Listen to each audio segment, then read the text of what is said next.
De nombreux événements ont confirmé que nous sommes dans les temps de la fin. Nous pouvons déjà le constater avec la faim croissante, les changements climatiques devenant plus fréquents, et aussi avec les humains s'éloignant de plus en plus de Dieu. Et c'est précisément à ce sujet que Jésus a parlé dans le chapitre 24 de Matthieu. Voyez ce qu'il a dit. « Une nation s'élèvera contre une nation, et un royaume contre un royaume, et il y aura, en divers lieux, des famines et des tremblements de terre. Tout cela ne sera que le commencement des douleurs. Alors, on vous livrera au tourment, et l'on vous fera mourir, et vous serez haïs de toutes les nations à cause de mon nom. Alors aussi plusieurs succomberont, et ils se trahiront, se haïront les uns les autres. Plusieurs faux prophètes s'élèveront, et ils séduiront beaucoup de gens. Et parce que l'iniquité se sera accrue, la charité du plus grand nombre se refroidira. Percevez que la méchanceté est l'une des choses que Jésus a dit augmenter dans le monde juste avant son retour. C'est exactement ce qui se passe, n'est-ce pas? Ou pensez-vous que le manque d'amour pour les autres a augmenté par hasard? Bien sûr que non. Et celui qui le confirme pour nous est l'apôtre Paul. Lisons ce qu'il a écrit dans sa deuxième lettre à Timothée. « Sache que dans les derniers jours, il y aura des temps difficiles, car les hommes seront égoïstes, amis de l'argent, fanfarons, hautains, blasphémateurs, rebelles à leurs parents, ingrats, irréligieux, insensibles, déloyaux, calomniateurs, intempérants, cruels, ennemis des gens de bien, traîtres, emportés, enflés d'orgueil, aimant le plaisir plus que Dieu, ayant l'apparence de la piété, mais reniant ce qui en fait la force. Éloigne-toi de ces hommes-là. Nous vivons dans les derniers jours et c'est exactement ce que je veux vous prouver dans la vidéo d'aujourd'hui en vous montrant les 7 péchés qui dominent le monde avant le retour de Jésus. Ainsi, vous pouvez être vigilant et ne pas les pratiquer, d'accord? Le premier péché est l'égoïsme.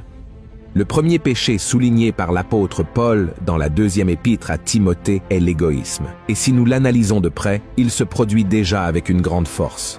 Un simple coup d'œil sur les médias sociaux suffit pour voir que les êtres humains sont centrés sur eux-mêmes, exhibant ce qu'ils ont accompli, sans se soucier des autres ni des choses de Dieu. L'égoïsme est l'une des pires maladies spirituelles de ce siècle, car il tue l'essence de l'homme et l'éloigne du Seigneur.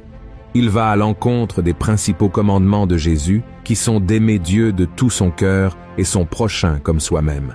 Malheureusement, l'égoïsme prend le dessus dans le monde. Mais nous, en tant que chrétiens, ne pouvons pas nous conformer à cela.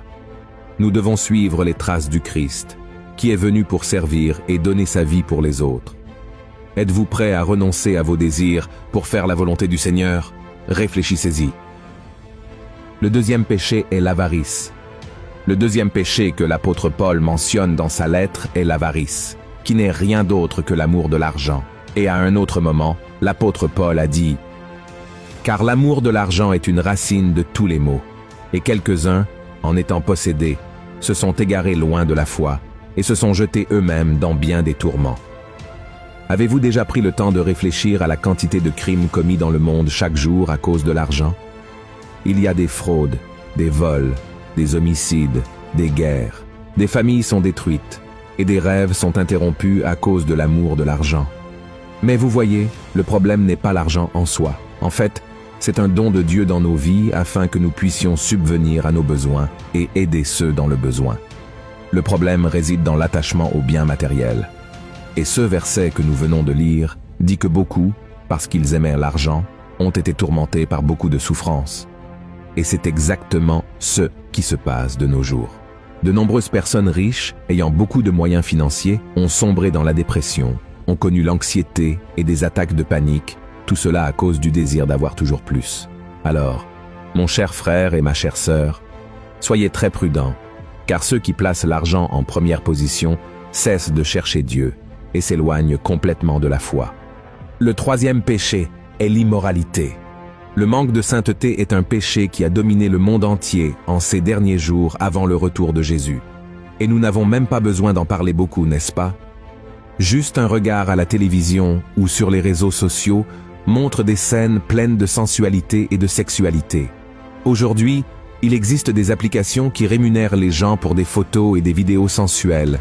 Et dans le désir de gagner plus, hommes et femmes exposent leur corps à des étrangers, sans aucune préoccupation. sans parler des sites web destinés à ceux qui veulent commettre l'adultère. Et vous savez ce qu'il y a de pire? Tout cela est considéré comme super normal, mais l'immoralité est une offense à Dieu, car le Seigneur est saint. Voyons ce que dit la Bible. Fuyez l'impudicité. Quelque autre péché qu'un homme commette, ce péché est hors du corps. Mais celui qui se livre à l'impudicité pêche contre son propre corps. Ne savez-vous pas que votre corps est le temple du Saint-Esprit qui est en vous, que vous avez reçu de Dieu, et que vous ne vous appartenez point à vous-même, car vous avez été rachetés à un grand prix. Glorifiez donc Dieu dans votre corps et dans votre esprit, qui appartiennent à Dieu. Frères, si nous voulons vivre avec le Christ et régner avec lui pour toujours, nous devons nous repentir de nos péchés et chercher une vie de sainteté. Par conséquent, fuyez l'immoralité et vivez pour la gloire de Dieu. Le 4e péché est le blasphème. C'est le péché le plus grave qu'une personne puisse commettre.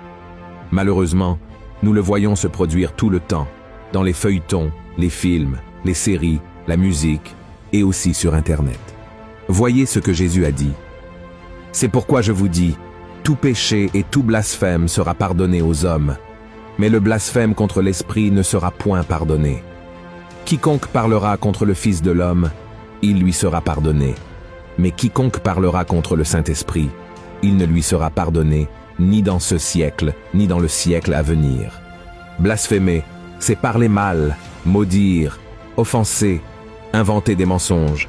Et nous savons que les pharisiens faisaient cela tout le temps contre Jésus. Mais le Christ lui-même a dit que même cela pouvait être pardonné. Le grand danger était de blasphémer contre le Saint-Esprit. Vous savez pourquoi?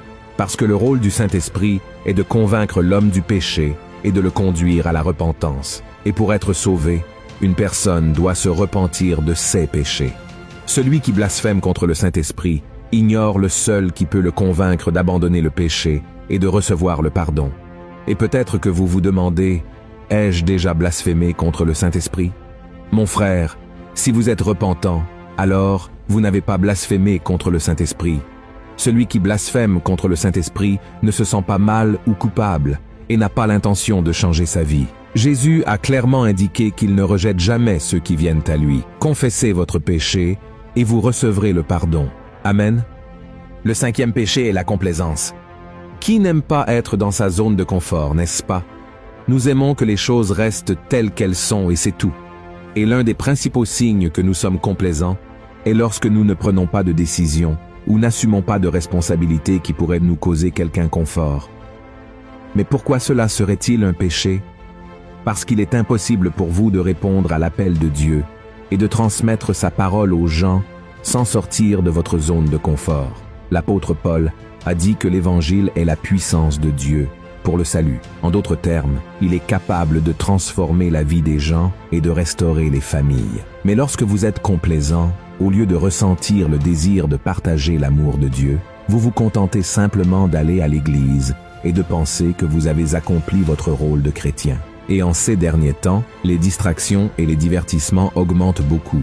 Les gens passent des heures, des jours et des semaines à regarder des séries télévisées, à écouter de la musique, à jouer à des jeux vidéo, à traîner avec des amis, sans même réaliser que Jésus pourrait revenir à n'importe quel moment. Par conséquent, la meilleure façon de surmonter le péché de la complaisance est de lutter contre votre chair et de vous unir à des personnes qui marchent avec Dieu. Amen. Voyez ce que dit la Bible. Celui donc qui sait faire ce qui est bien et qui ne le fait pas commet un péché. Le 6e péché est l'arrogance. L'arrogance survient lorsqu'une personne pense être meilleure que les autres et n'a aucun intérêt à écouter d'autres opinions. Parce qu'elle pense toujours avoir raison, sa vanité est plus grande que tout, y compris son amour pour Dieu. Et c'est un autre péché qui a dominé le monde, n'est-ce pas?